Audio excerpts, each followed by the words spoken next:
أعوذ بالله من الشيطان الرجيم. بسم الله الرحمن الرحيم. الحمد لله رب العالمين، والصلاة والسلام على رسول الله وعلى آله وأصحابه ومن والاه. Saya teruskan ya persoalan rumah tangga Rasulullah dengan Aisyah. Ada satu hal lagi ya.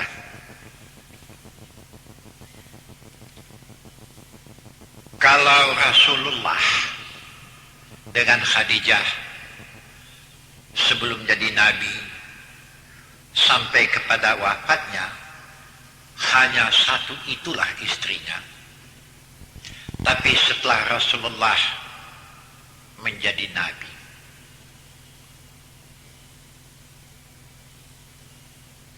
istri Rasulullah sesudah Aisyah, beliau kawin lagi dengan Hafsah. Ada satu hal yang perlu tuan-tuan dan ibu-ibu ketahui ya, bahwa jangan salah tanggapan yang Rasulullah mempunyai istri sampai 2, 3, 4. Itu adalah karena membela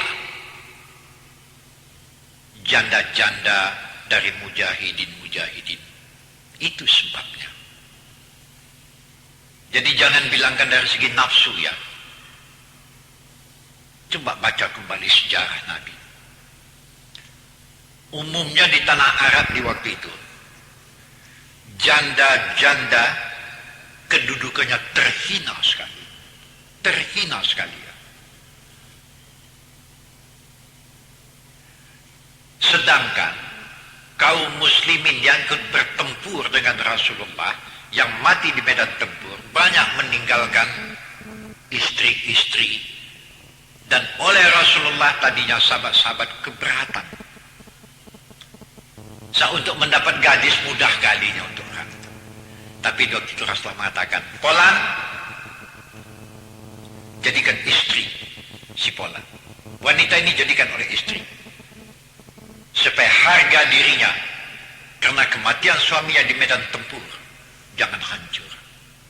Itu maka sahabat-sahabat mempunyai bini sampai 2, sampai 3, ada yang 4. Itu perintah Rasul membela janda-janda dari pahlawan-pahlawan mujahidin.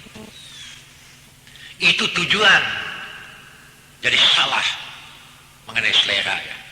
Oh lain orang-orang sekarang, bapak-bapak yang sudah banyak duit. Itu mata keranjangnya itu. Ya, kalau disodorkan janda tak mau dia tuh. Itu di zaman Rasulullah. Termasuklah Hafsah dan Aisyah tidak keberatan. Begitu pula tulus ikhlas Aisyah. Aisyah juga mengetahui bagaimana sahabatnya yang ditinggalkan suami yang mati di medan tempur. Bahkan pernah Nabi mengatakan, Aisyah, kau lihat itu Hafsah bagaimana menderita batinnya karena meninggalnya suaminya di medan tempur. Jadikanlah menjadi sahabat yang baik untuk engkau Aisyah. Oh, Aisyah mengatakan, jadi itu maka Hafsah dijadikan istri. Dan sesudah Hafsah dijadikan istri Rasulullah, oh makin terhormatlah kedudukannya. Ya. Jadi tidak salah ya, bahasa Rasulullah itu adalah pembela kaum wanita. Dari segi ini kehormatan wanita itu betul-betul dibelanya.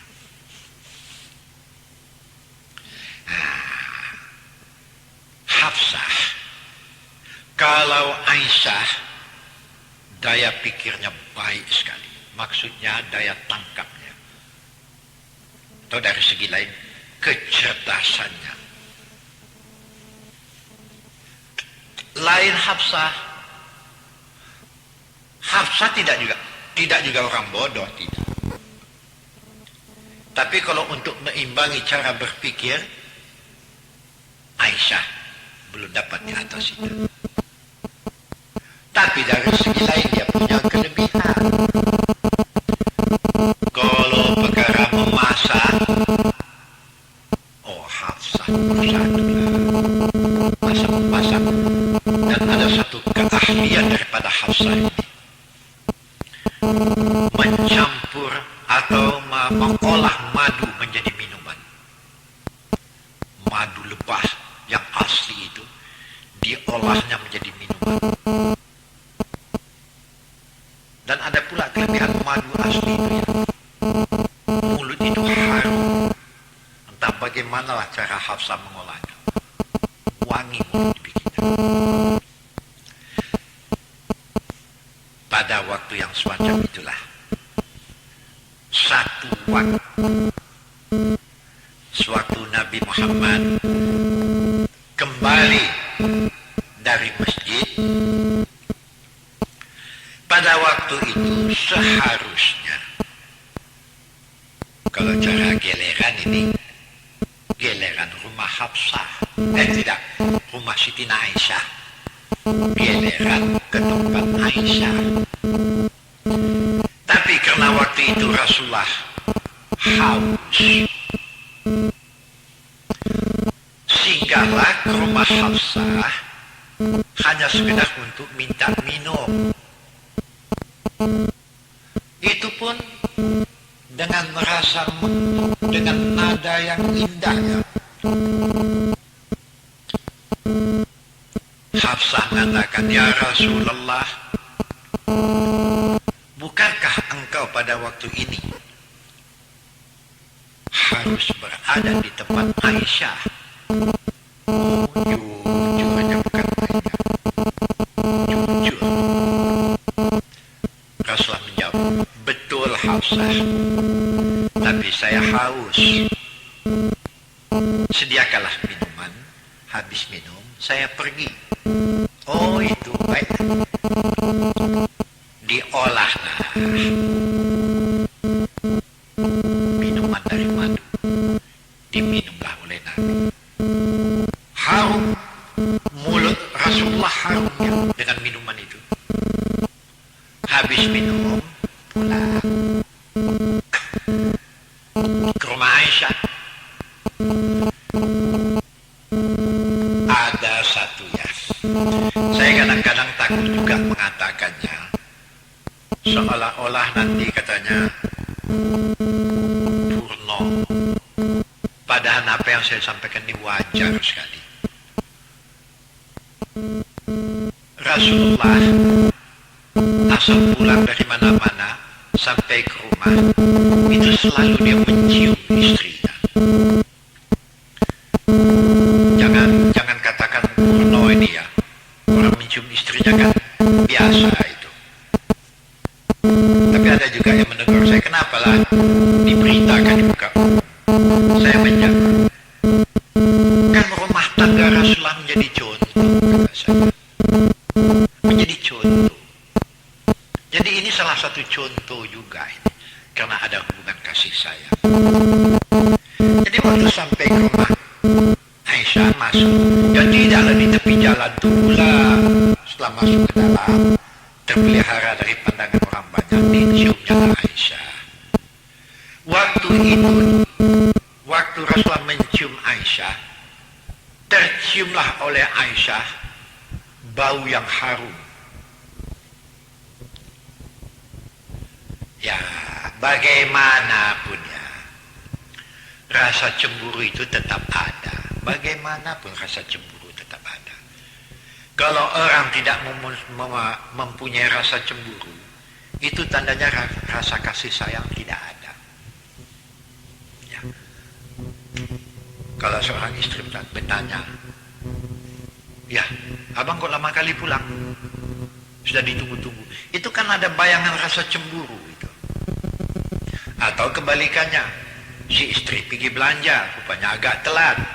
Si suami bertanya, tapi nadanya ya bukan nada kasih sayang, tapi kan terbayang rasa cemburu. Pergi belanja kok begitu lama? Kok sekarang baru pulang? Akan ada rasa cemburu di dalam itu. Dari satu segi, cemburu ini menggambarkan rasa kasih sayang. Tapi jangan diperturutkan. Kalau diperturutkan, oh ini berkelahi besar kesudahannya ini. Ya. Rasa itu ada pada Siti Aisyah. Keluarlah kata-kata dari Aisyah. Ya Rasulullah, apa? Agak lain bau mulut engkau.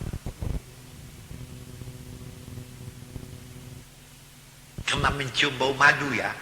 Aisyah sudah tahu ini tentu singgah ke tempat Hafsah ini. Rasulullah jujur. Tidak. Masa lain bau mulut saya? Ya lain. Biasanya kalau engkau pulang kemari bau macam ini, nggak ada ini. Padahal bau harum ya. Barulah ingat Rasulullah dijawab. Aisyah, betul. Saya tadi haus. Jadi karena haus, saya singgah ke rumah Hafsah hanya untuk minta minum. Diberikannya lah kepada saya madu yang sudah diolah. Habis minum saya kemari supaya kau tahu. Jadi bau yang kau cium itu bau madu itu. Siti Aisyah senyum saja ya. Gitu. Nah, jadi nampaklah di sini ya bahasanya cemburu itu juga ada baiknya. Tapi jangan diperturutkan. Di dalam rumah tangga inilah selalu yang tidak tahan dia.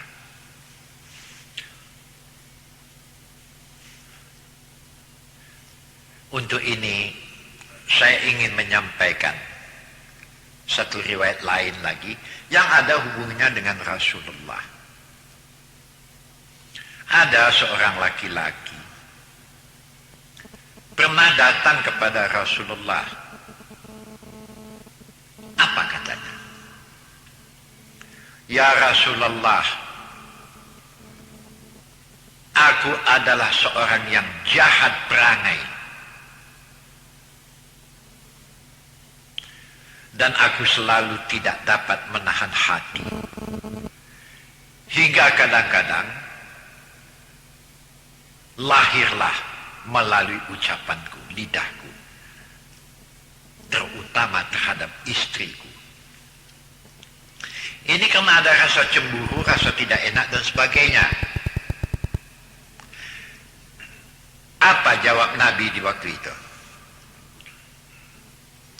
Barang siapa yang menyakiti hati ahli rumahnya, Allah akan menurunkan nilai amalnya. Jika dia pun berpuasa, nilai puasanya hampir tidak ada harganya di sisiku. Ini sindirannya. Jadi orang yang membentak-bentak di rumah tangga, istri terhadap suami atau suami terhadap istri, itu mengakibatkan penilaian Allah terhadap amalnya yang lain rendah sekali ya. Suami yang sabar dan tabah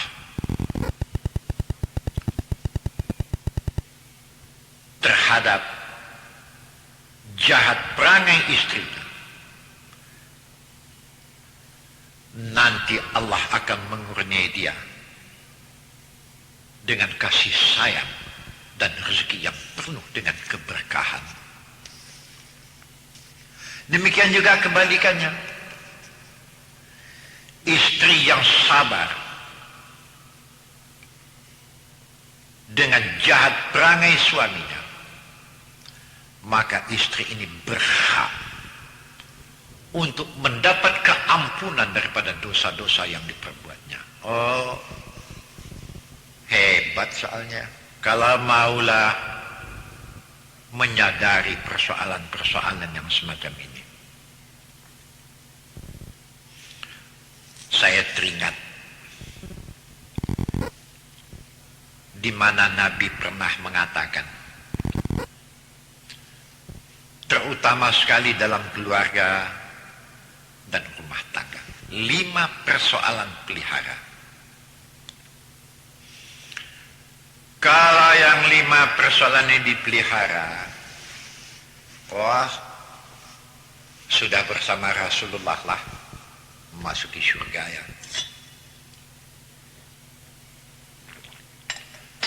Kalau sudah bersama dengan rombongan Rasulullah masuk surga, ini sudah aman lah.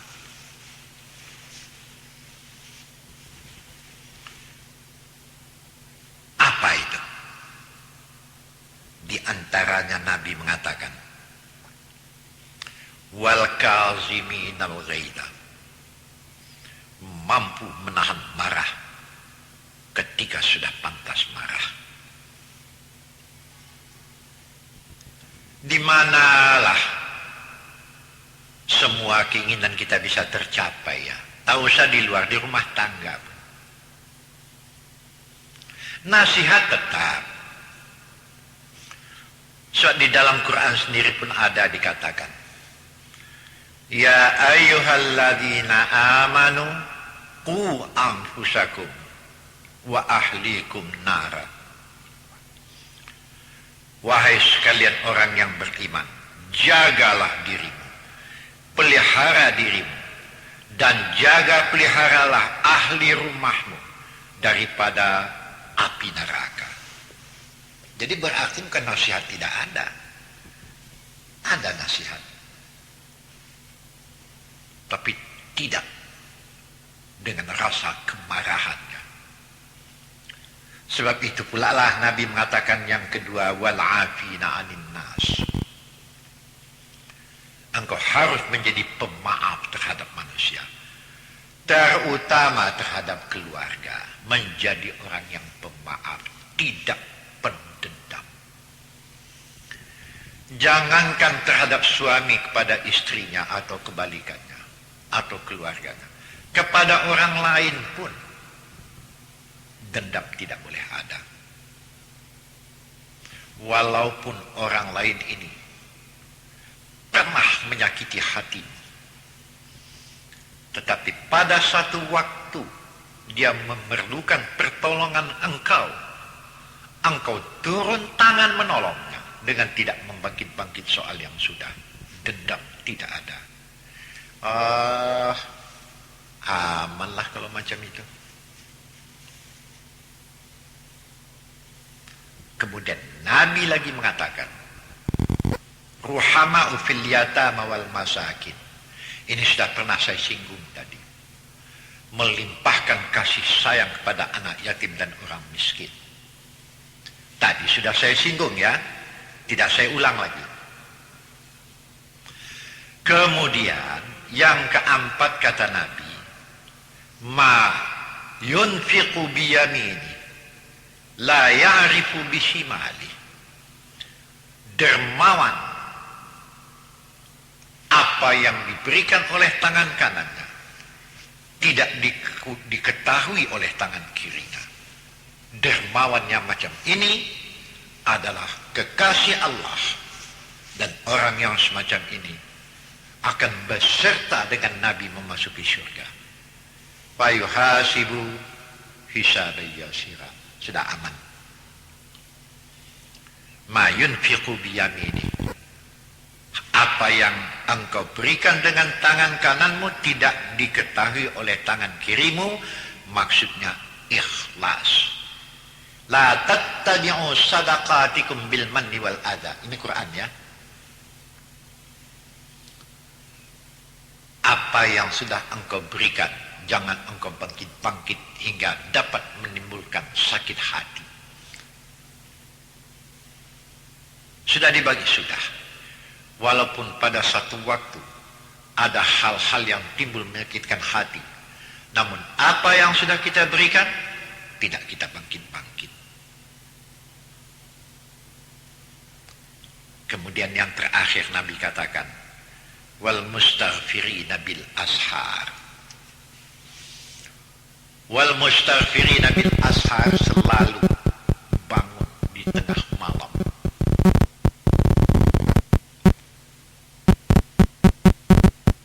dilengkapi dengan sembahyang tahajud. Jadi kalau terjadi di rumah tangga hal-hal yang gawat, terjadi di rumah tangga hal-hal yang mengacaukan, coba mengusul. Jadi saya tunjukkan rumah tangga, sebetulnya semua soal ini yang bukan rumah tangga saja. Banyak hal-hal di masyarakat yang mengacaukan tak kadang-kadang. Tapi ini khusus saya tunjukkan rumah tangga, tapi berlaku juga untuk yang lain. Bangun di tengah malam. Di dalam surat Bani Israel, cobalah telaah nanti. Surat Bani Israel ya, ayatnya saya lupa, tapi bunyi ayatnya saya hafal. Wa minal laili fatahajjat bi nafilatan laka asa ayyab'asaka rabbuka maqaman mahmuda. Bangun jauh di tengah malam, bertahajud kepada Allah, sembahyang tahajud 2 rakaat, Assalamualaikum, tambah 2 rakaat, Assalamualaikum, tutup dengan witir ya.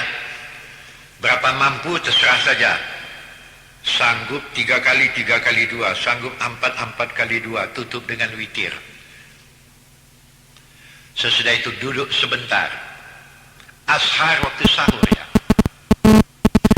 mendoa. Tidak ada yang diminta kecuali hanya minta ampun kepada Allah. Tak bisa bahasa Arab, tak usah, bahasa Indonesia saja. Allah Ta'ala bukan bangsa Arab ya. Sembayang yang tak boleh bahasa Indonesia, mendoa boleh. Mustaghfirin, minta ampun. Tuhan, ampunkan dosaku, ampunkan dosa 2 ibu bapaku.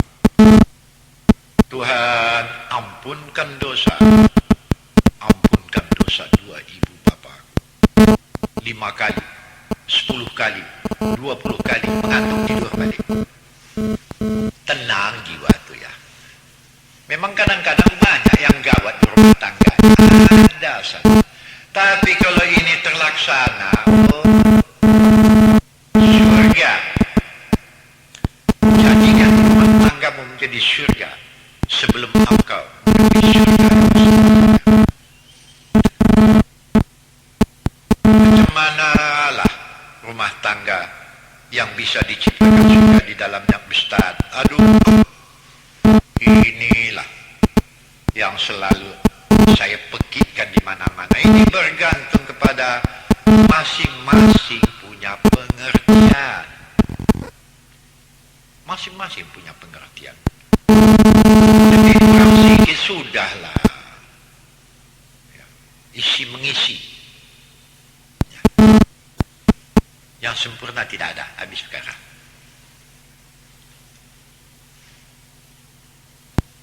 Ini yang nikmatnya. Kalau ada yang menggoyangkan perasaan, yang mengacau pikiran, goyang dia di dalam, cemas, ketakutan, bagaimana mengatasinya? Sudah saya katakan tadi. Di antaranya bangun di tengah malam. Wa minal laili, jauh di tengah malam. Fatahajjat bi, bangun bertahajud kepada Tuhan. Nafilatan lak, itu baik untuk engkau. Allah yang mengatakan ini. Kalau sabda Nabi masih ada nilainya ya, apa hadis sahih apa enggak, tapi ini Allah yang mengatakan dalam Quran. Wa minal lail, jauh di tengah malam. Fatahajjat bi, melakukan sembahyang tahajud. Nafilatan lak, itu baik untuk engkau. Asa ayyab'asaka rabbuka maqaman mahmuda. Maqaman mahmuda, Allah tempatkan engkau pada tempat yang terhormat, tempat yang baik. Di dunia ketenangan jiwa, di akhirat sudahlah, tak usah cerita lagi, amanlah. Nah, dengan ini mengatasi persoalan itu, maka selalu saya katakan, selalulah mentelaah Al-Quran. Quran terjemahkan ada, tidak mampu mentafsirkannya. Guru kan banyak. Datangi musalla, datangi masjid-masjid di mana ustaz-ustaz kita mengajarkan segala apa yang perlu kita dengarkan. Ya. Bisa, kenapa tidak? Di samping ini yang dimaksud hablum minallah, hubungan dengan Allah, hablum minan nas, hubungan sesama manusia. Rumah tangga yang sudah dijumpainya surga di dalamnya sebelum menjumpai surga yang sebenarnya. Nih, uraian-uraian yang saya uraikan sejak mulai rumah tangga Rasulullah sampai kepada rumah tangga sahabat, yang tidak seluruhnya saya sampaikan, tapi sudah pernah juga saya sampaikan. Seperti rumah tangga Ali bin Abi Thalib dengan Fatimah. Ini juga sudah pernah saya sampaikan ini. Apakah sudah sampai ke tuan-tuan atau tidak, saya tak tahu. Fatimah dan Ali bukan orang senang itu. Ali itu orang susah ya, orang menderita. Bukan menderita hati maksudnya ini. Tidak orang kaya. Bukan orang megah. Tapi tak aman orang itu di rumah tangga. Ali dengan Fatimah.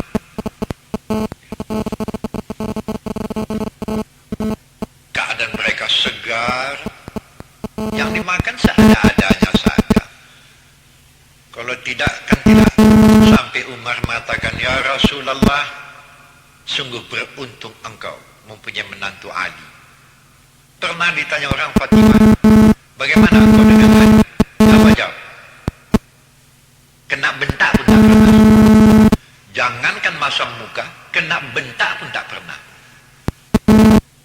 Pukul ya, lebih tidak lagi lah.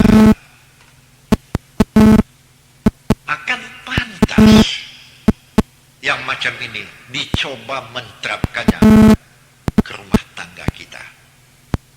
Kalau ingin mendapatkan rumah tangga yang bahagia, rumah tangga, jadikanlah rumahmu itu surga untukmu. Oh, banyak kali lah.